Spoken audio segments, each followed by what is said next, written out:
12절, 13절 봅니다. 이 군대와 천부장과 유대인의 아랫사람들이 예수를 잡아 결박하여 먼저 안나스에게로 끌고 가니 안나스는 그의 대제사장 가야바의 장인이라.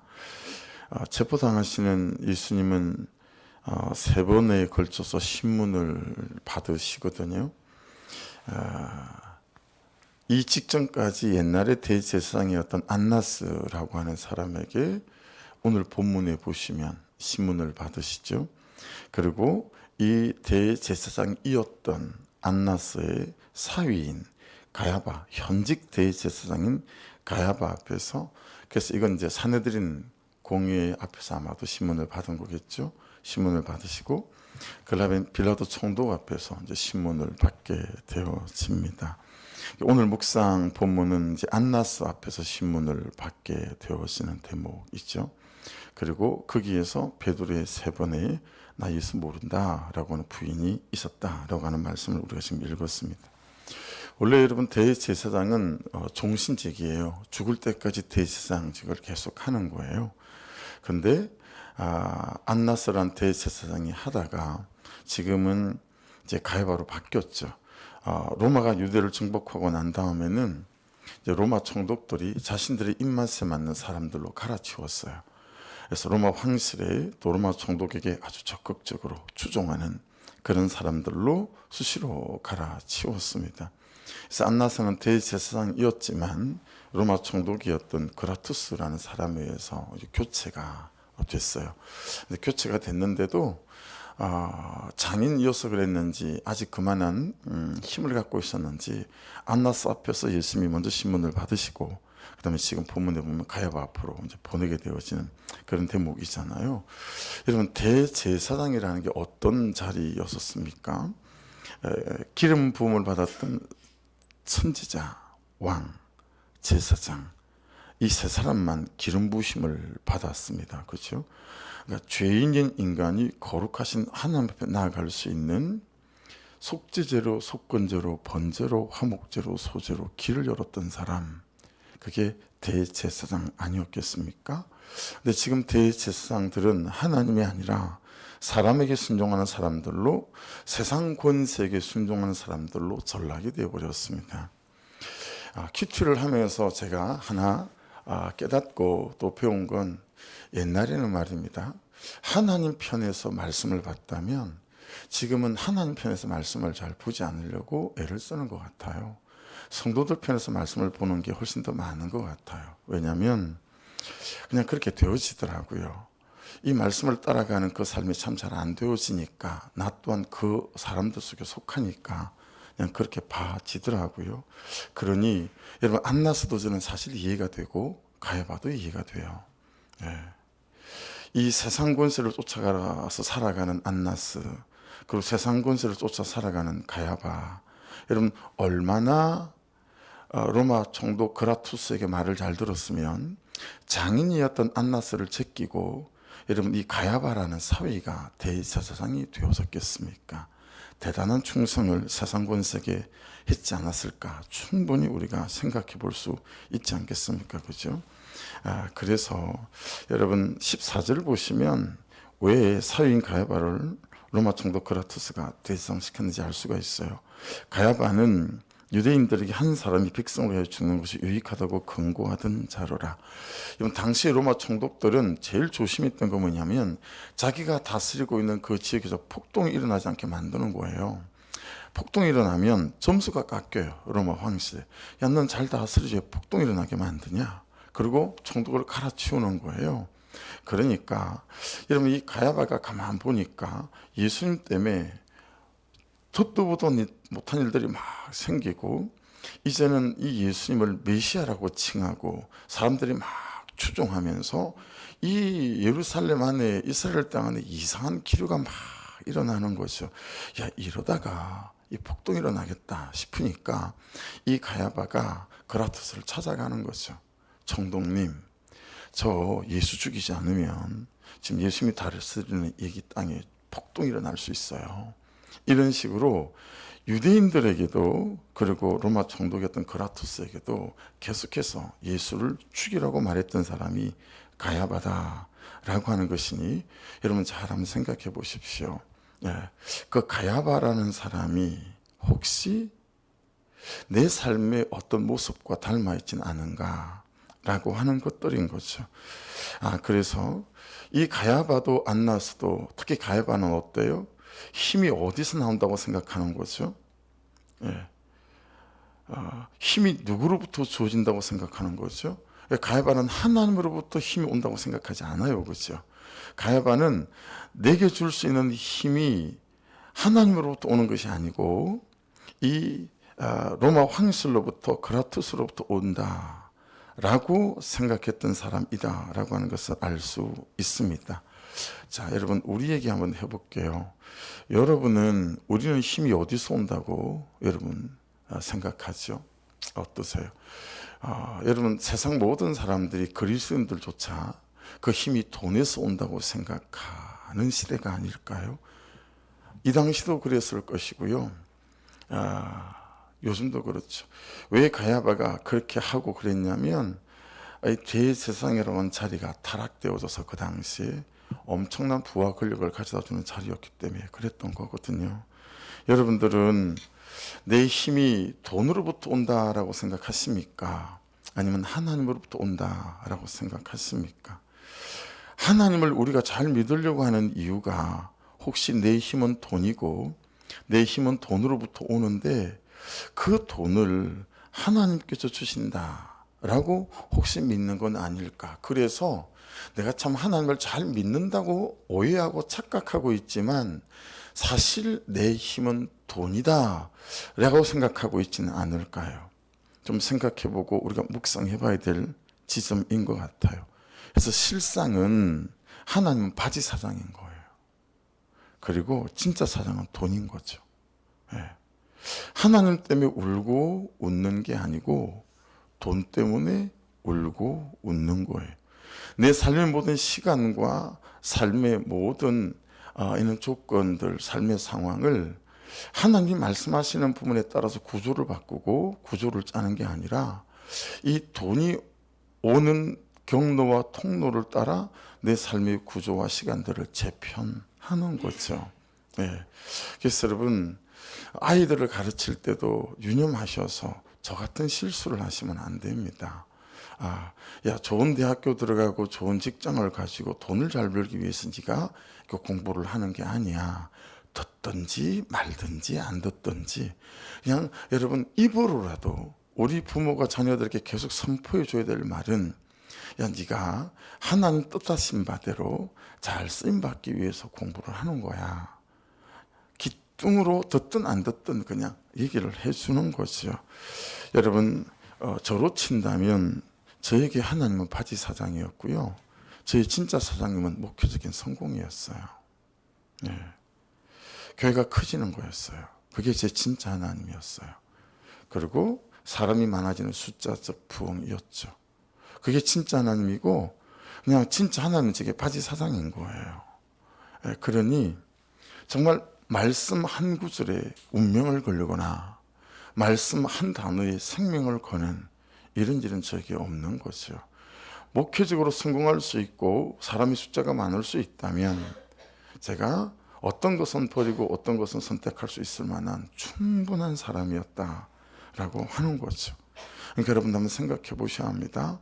이 본문에 나오는 가야바처럼 혹시 여러분들도 저도 하나님이 바지 사장 아닐까라고 내 행복을 추구하고 내 삶의 안정감을 추구하기 위해서 내가 이 하나님을 믿고 있는 건 아닌가. 그러니 하나님 자체가 상급이 되는 삶이 안 되는 거죠. 오로지 현실이 바뀌어야 되는 거예요. 오로지 그 사람이 바뀌어야 되는 거예요. 그냥 하나님 그분 자체가 상급이 안 되고 남아있는 삶이 여벌의 삶인 거라 하나님 제가 뭘 해도 괜찮아요. 이미 받을 걸 다 받았으니 영원한 생명을 남아있는 삶은 이 현실은 하는 내가 어때도 아무 상관이 없어요.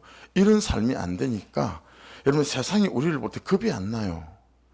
사단이 우리를 볼 때 겁이 안 나는 거예요. 저는 돈만 조금 던져주면 언제든지 마음을 바꿀 사람이니까 하나도 겁이 안 나요. 여러분의 남편들이, 자녀들이, 세상의 친구들이, 예수 안 믿는 사람들 우리를 볼 때 겁이 나야 되거든요. 쟤는 돈 한 푼에 이러고 저러고 하는 사람이 아니야. 이게 겁이 나야 되는데 우리가 하나도 겁이 안 나요. 돈 한 푼 던져주면 언제든지 마음과 감정을, 태도를 싹 바꿀 사람이니까. 그러니 우리의 삶이 너무 이중적인 거예요. 참 내가 가야하다. 이걸 인정하지 않을 수가 없는 거예요. 그런 면에서 여러분, 기복신앙은 사실 신앙의 축에도 못 껴요. 기복신앙 이렇게 말을 붙이는 것 자체가 좀 이게 좀 난감스러워요. 왜냐하면 진짜 힘이 하나님에게 있지 않고 돈에게 있다고 믿기 때문에 그래요. 복에게 그 힘이 있다라고 믿는 거기 때문에 기복신앙 이 좀 말이 안 돼요. 예. 기복도 무슨 신앙인 것처럼 슬쩍 끼워주는 것처럼 느껴지지 않습니까? 하나님이 아니고 내 잘되는 것이 하나님이기 때문에요. 이걸 신앙의 축에 끼워넣는 거 이거 좀 아닌 것 같다라고 하는 거죠. 오늘 본문은 그런 우리의 모습을 이제 베드로를 통해서 보게 하시는 거예요. 16절을 같이 읽어보겠습니다. 베드로는 문 밖에 서 있는지라 밑줄입니다. 오늘 본문에서 여러분의 묵상은 다룰 수 있겠지만 저희 묵상으로는 제일 강조하고 싶은 베드로는 문 밖에 서 있는지라, 제게 제일 크게 들리는 음성이에요. 대제사장을 아는 그 다른 제자가 나가서 베드로만 예수님들을 쫓아다닌 것 같다니 아니네요, 그죠? 다른 한 제자가 함께 그 걸음을 쫓아갔는데 이 제자는 문 안으로 들어갔어요. 근데 베드로는 문 밖에 서 있어요. 문 지키는 여자에게 말하여 베드로를 데리고 들어와라. 여러분, 이게 대제사장은 현직은 아니지만 안나스 집인데 안나스의 안뜰 아니겠어요? 여기 아무나 못 들어가는데 이 제자는 쑥 들어갔어요. 되게 좀 안면이 있나 보다, 뭐 이렇게 알 수 있을 만한 그런 대목이죠. 근데 베드로는 문 밖에 서 있었어요. 그래서 문 지키는 여자에게 말했어요. 이 다른 제자는 이 본문을 기록한, 요한복음을 기록한 사도 요한으로 그렇게 봐요. 그래서 베드로 좀 들으라고 해라. 그렇게 말하는 거예요. 여러분, 우리가 있잖아요. 예수님께서 보여주시는 삶 밖에, 예수님께서 살아가셨던 그 삶 밖에, 본문의 진행을 본다면 십자가 지러 가는 그 삶 밖에나 십자가 지는 삶 밖에 우리가 참 잘 서 있는 것 같다. 제게 이 말씀을 어제부터 오늘 새벽에 3시에 일어나서 또 씻으면서 차를 새벽에 운전하고 오면서 계속 문 밖에 이걸 묵상하게 되어지는 거예요. 나 또한 문 밖에 서 있는 사람이 아닐까. 무엇이 나로 하여금 계속 문 밖에 서 있게 만들고, 그 예수께서 고난당하시는, 오늘 막 쳐맞잖아요, 예수님이. 그렇죠? 어디서 그런 말을 해요? 그러면서 막 때리잖아요. 왜 그는 삶 앞으로까지는 나아가지 못하고 왜 자꾸 내 삶을 문 밖에 서 있을까? 이런 걸 고민해보게 되어지는 거죠. 주변만 서성거리는 거예요. 항상 간만 보는 거예요. 여러분, 저는 교회 안에 제일 많은 사람이 간만 보는 그리스도인 같아요. 간만 봐요. 짠지 달달한지 매운지. 그리고 매운 것 같으면 절대 발을 들여놓지 않아요. 달달할 것 같으면 발을 들여놔요. 항상 계산기만 두드려요. 내게 덕이 되겠나, 덕이 되지 않겠나, 그런 거죠. 근데 오늘 말씀을 보면 여러분, 이게 몰라서 그래요. 무슨 얘기냐면 주 안으로, 순종 안으로, 십자가 지는 삶 안으로 들어와 보지 않아서 그 십자가 지는 삶, 그는 나보다 옳도다 하는 삶, 들을 말을 들었습니다 하는 삶, 그 안까지 들어와서 그 순종이 주는 은혜를 경험해 본 적이 없고, 그 십자가 지는 삶을 통해서 내가 살고 그를 살리는 이 부활의 능력, 이걸 경험해 본 적이 없기에 사람 살리는 십자가의 삶을 경험해 보지 못했기 때문에 항상 문 밖에 서 있는 거예요. 그 맛을 본 적이 없어요. 그 사람 때문에 여러분 이번 주에 새로 어머니 한 분이 오셨어요. 이분이 이미숙 집사님한테 찾아가서 어느 교회를 다니냐? 이분은 주사랑교회를 한 10년 넘게 다니신 분이세요. 근데 진짜 손이 많이 가요. 그날 아침 사모님이 모시러 갔어요. 막 전화가 와서 옷을 입혀줘야 오신다는 거예요. 많이 넘어지셔가지고 뇌경색으로 고생을 하셔서 이쪽으로 넘어져서 이쪽 팔 다리를 다치고 이쪽으로 넘어지셔서 팔 다리를 다 다쳤어요. 그래가지고 혼자 걷는 게 무서운 거예요. 그리고 옷을 잘 못 입어요. 그래서 사모님이 와서 옷을 입혀줘야 올 수 있다는 거예요. 그래서 사모님이 가셨어요. 근데 또 서로 못 만났어요. 그 사모님은 또 다시 오셨어요. 결국은 한 30분 있다가 11시 10분이 돼가서 오늘 전화가 와가지고 장로님이 차로 모시고 왔죠. 근데 가려고 하니까 혼자 또 못 가시겠다. 저랑 대화를 나누는데. 그래서 제가 모시고 가겠다고. 그랬더니 차를 타고 가야 된다고. 이제 그러면서 휠체어가 하나 있으면 좋겠다. 그래서 집에 휠체어가 없냐고 그랬더니 없다고. 그리고 우리 남성 목장 모여서 식사할 때 했더니 장로님 집에 어머님께 있다고. 그 지금 1층에다 갖다 놓은 거잖아요. 이번 주일부터는 제가 가든 누군가 가든 휠체어를 끌고 가서 엘리베이터 내려오면 그분 앉히셔가지고 그리고 교회를 모셔서 또 1층에서 어떻게 또 예배 한참 내려갈 때는 명제행자가 업고 내려갔거든요. 진짜 손이 많이 가죠. 그렇죠? 근데 그런 식으로 여러분 주변에 남편이 손이 많이 가지 않아요? 목장 중에 누가 그렇게 참 손이 많이 가지 않습니까? 근데 그는 십자가 지는 고된 순종과 그리고 헌신과 이게 하기가 싫은 거죠.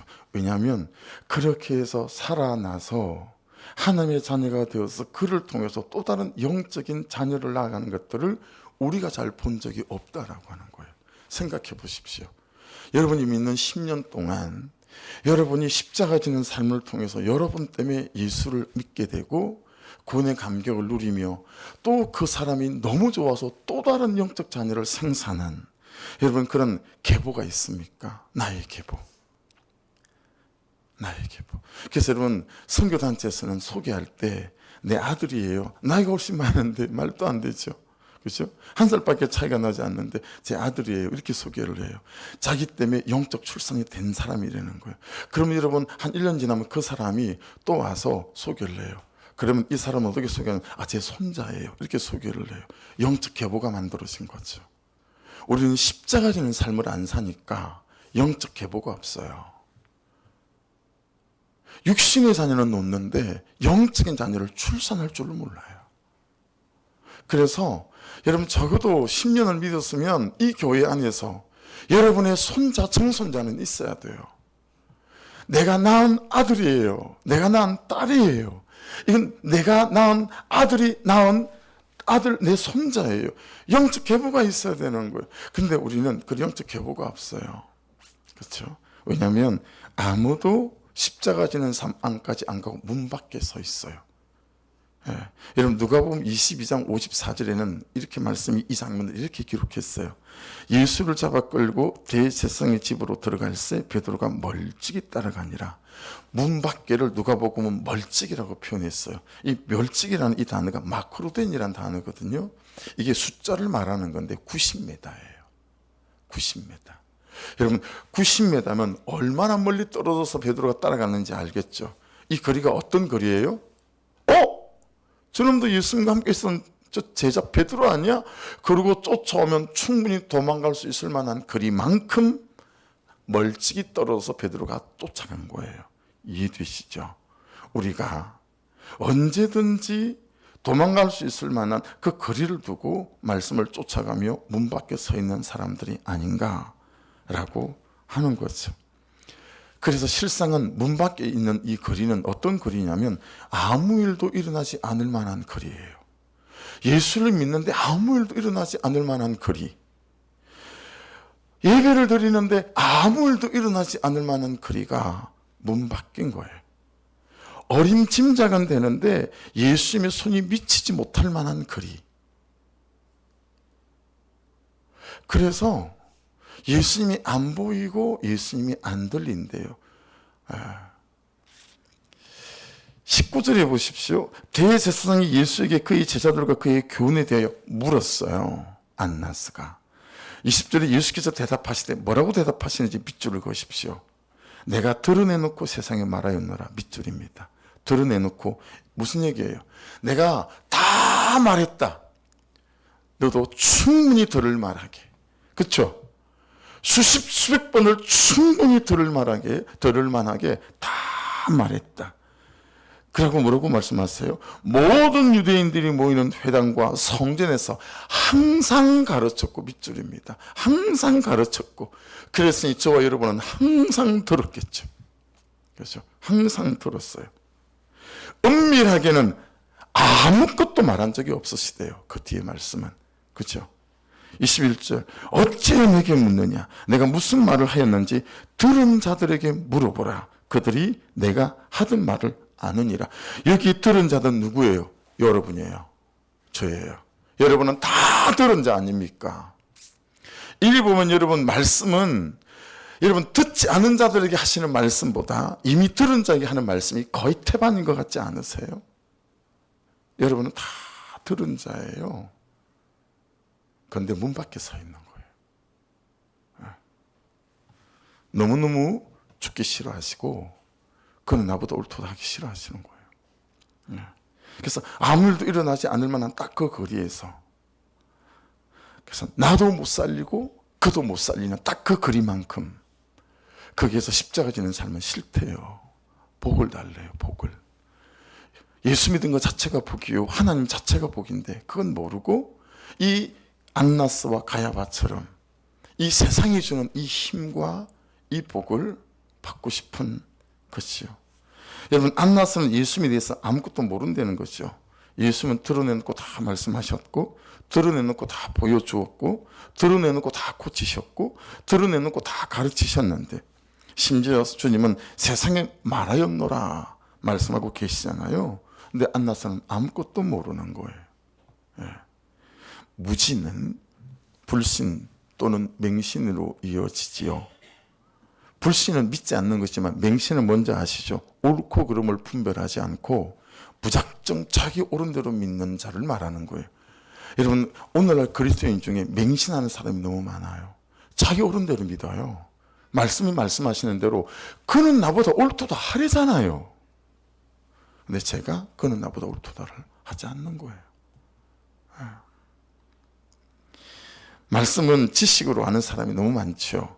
하지만 여러분, 오늘 말씀을 보면 말씀을 순종으로 순종하여 순종한 말씀이 주시는 역사하는 삶에 대하여 아는 사람이 없다라는 거예요.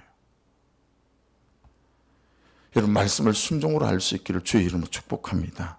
말씀을 지식으로 아는 것은, 지식으로 보는 것은 말씀의 본 모습의 10%밖에 못 보는 거예요.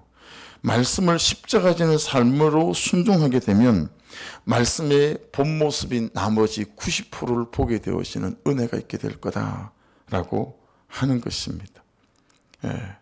그러니 여러분, 안 되는 삶이 따라올 수밖에 없죠. 17절 문지키는 여종이 베드로에게 말하되 너도 이 사람의 제자 중 하나가 아니냐 하니 그가 말하되 나는 아니라. 이 멀찍이 떨어져 가니까 예수를 시인하는 삶이 안 돼요. 어찌 되겠어요?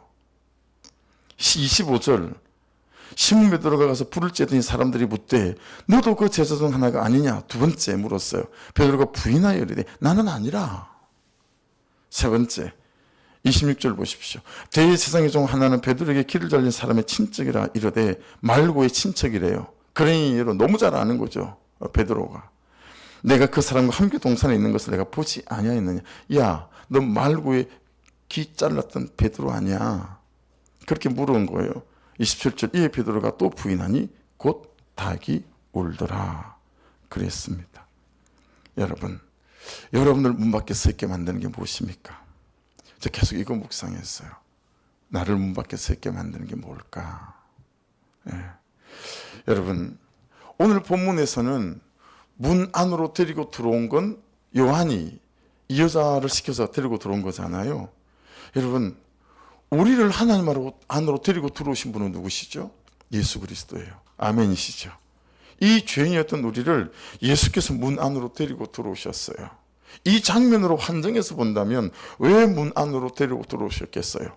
예수께서 두드려 맞는 거 보려는 거예요. 예수께서 그 수치를 당한 걸 보려는 거예요. 우리 보고 그 보려는 거예요, 지금. 이 고난 주간에 그걸 보려는 거예요. 왜 보라는 거예요? 니들이 보고 그런 삶을 살아야 된다는 거예요. 왜요? 그래야 십자가에서 죽어야, 그래야 부활이 있으니까.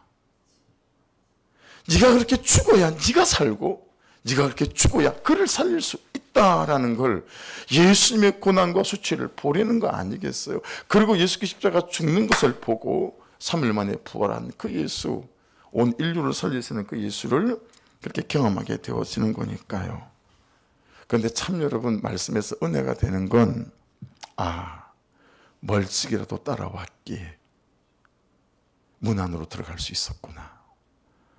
여러분과 제가 주님을 따라가는 거리가 멀찍이어도 우리에게 참 소망이 되는 것은 여러분, 예수께서, 그분의 은혜가, 성령께서 이 여전한 방식으로 말씀에 붙어가고 예배에 붙어가고 목정에 붙어가는 우리를 문 안으로 들어오게 하셔서 이 수치와 고난을 보게 하시고 십자가 지는 삶으로 끌고 가 주실 줄로 믿습니다. 그래서 나도 살고 그도 살리는 인생이 되어지게 해 주실 줄로 믿습니다. 그 은혜가 이 새벽에도 저와 여러분을 부른다라는 걸 기억하시고, 멀찍이지만 주님, 저 이제 문 안으로 들어가게 도와주셔서 당신의 수치를 보고 나 또한 이 수치를 당하게 해주셔서 나도 살고 내 뒤에 줄 서 있는 사람들을 살려 나에게도 영적 계보가 시작되게 하여 주옵소서. 이 간절한 고백이 이 새벽에 있기를 주의 이름으로 축복합니다. 기도하겠습니다. 말씀 붙잡고, 하나님, 문 밖에 서 있습니다. 제가 문 안으로 들어가게 도와 주시옵소서. 여러분, 예수님은 우리를 부리는 힘이 무엇에 있다고 보신 거죠? 죄에게 있다고 본 거예요. 그래서 내 죄 때문에 수치를 당하는 거예요. 내 죄 때문에 죽으시는 거예요. 그래서 정말 이 고난을 지나가며 이 새벽에도 다시 나를 문 밖에 서 있게 만드는 게 이 죄가 어떤 죄인지를 명백히 보고 기록하고 써서 또 주님께 기도를 올려드리며, 하나님, 이 죄가 나를 문 밖에, 이 불순종이 나로 문 밖에 서 있게 만들고 있습니다. 주여, 이 새벽에 이 죄도, 이 죄지은 나도, 이 죄된 삶도 주께 드리오니 이제 문 밖에서 문 안으로 들어가 당신을 영화롭게 하고 나도 살고 그도 살리는 영적 계보가 시작되는 인생 되게 하여 주옵소서. 우리 주여 한번 부르고 같이 기도드리겠습니다. 주여.